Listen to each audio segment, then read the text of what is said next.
like to welcome all of you today to the official opening of the Bob and Tamar Manoukian Costume Centre, which has been a wonderful journey coming. The first idea about a costume centre here goes back to 2010 when the production workshop itself was created, and Tony Hall had this vision for the Royal Opera House having a second home. One here, rooted in the Thames Gateway, a distinct relationship to the national home in Covent Garden. And that journey has been completely wonderful and coming to its fruition now with the Costume Centre. So we have the production workshop, we have the relationship with Thurrock Borough Council, with the Trailblazer Education Programme, we have ROH Bridge, we have our partners on the park. And through those relationships, the vision for this centre was established, which was to do really four things. First, to house our historic costume collection, 6,000 wonderful objects which we've been looking at upstairs, from Maria Callas's gown to Margot Fontaine's tutu. Our 20,000 strong production wardrobe, which is now coming from Aberdare, where the zips will no longer rust, the fabric will be in perfect condition, ready to support all the 41 productions each year that the Royal Opera House puts on, new and revivals. A home for our workrooms, so that, as we've just been hearing, something like 800 costumes over the next 3 months are going to be made here for new productions, for opera and for ballet. But also, and I think most excitingly, thinking about the future talent for the industry and the partnership with South Essex College, which could not have been conceived without the initial move to High House Production Park, that's coming to the first BA in costume construction designed between the industry and academia. And just seeing the enthusiasm of the students up there and the clear inspiration that they're getting from being part of this wider family is just absolutely thrilling. And that's really what the Opera House stands for, looking after our heritage, presenting work of the very highest quality in the moment every night at 7 o'clock, but also through apprenticeships and learning, laying the future for the skills base of the industry as a whole, not just for us, but for the wider theatre industry.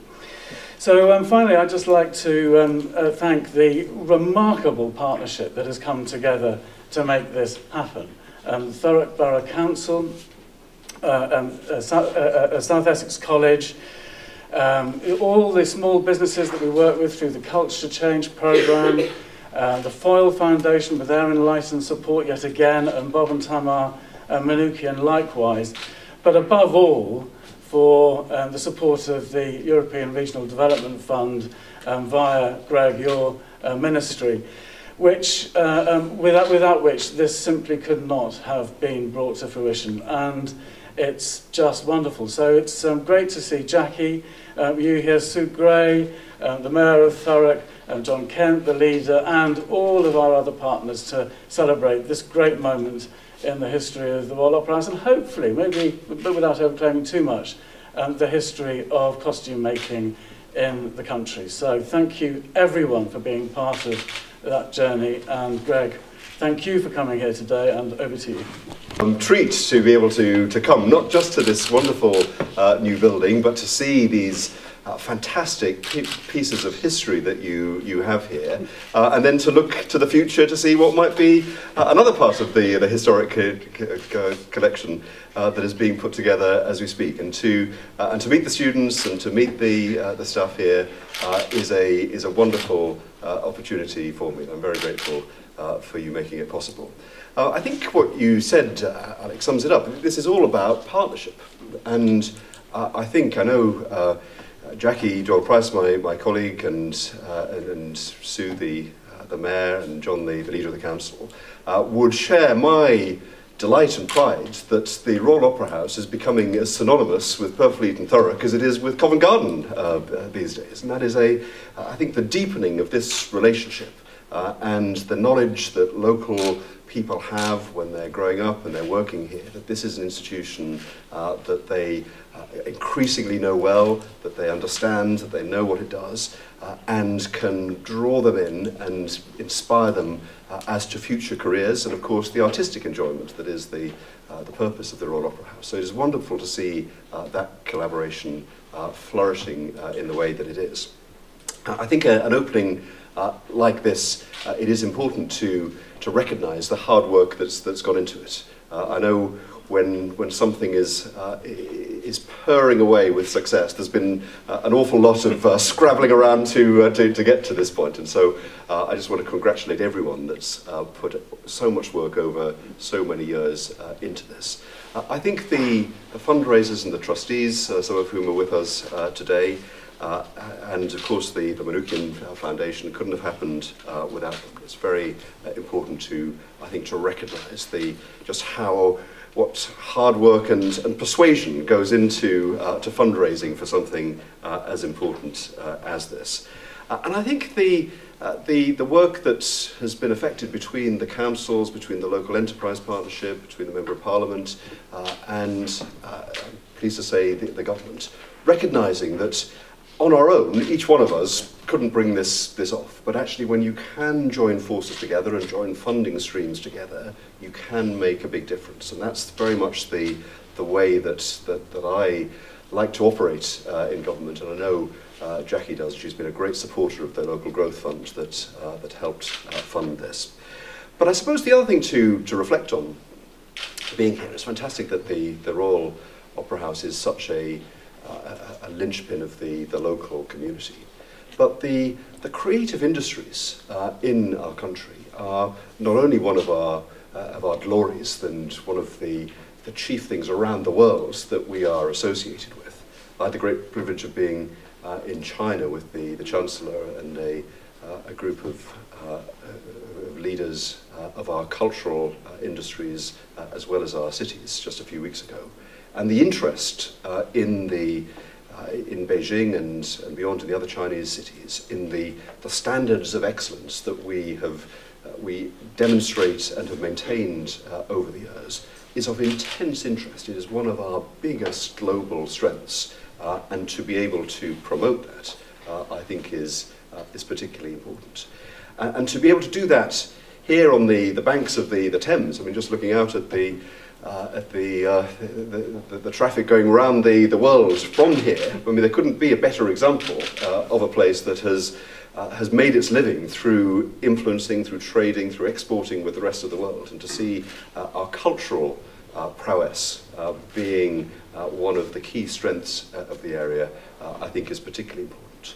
But you know, to have a centre of excellence in our cultural industries, whether it's costume design, whether it's the electronic and the archiving aspects, which are equally important, that again requires collaboration, because one particular activity, one particular institution will not be sufficient in itself, but building on the success and creating a reputation such that we have, talking to the students upstairs, I don't know whether they've come downstairs, students coming from as far apart as Wiltshire and Bury St Edmunds to come here to Thurrock, to this wonderful facility, to learn their craft, I think is very important. So consolidating that reputation that we have here, I think, is vital to our future success. So it's a day of great celebration. As I say, an enormous treat for me to be here to see the future as well as the past. And just looking at these kind of folders up here, everything from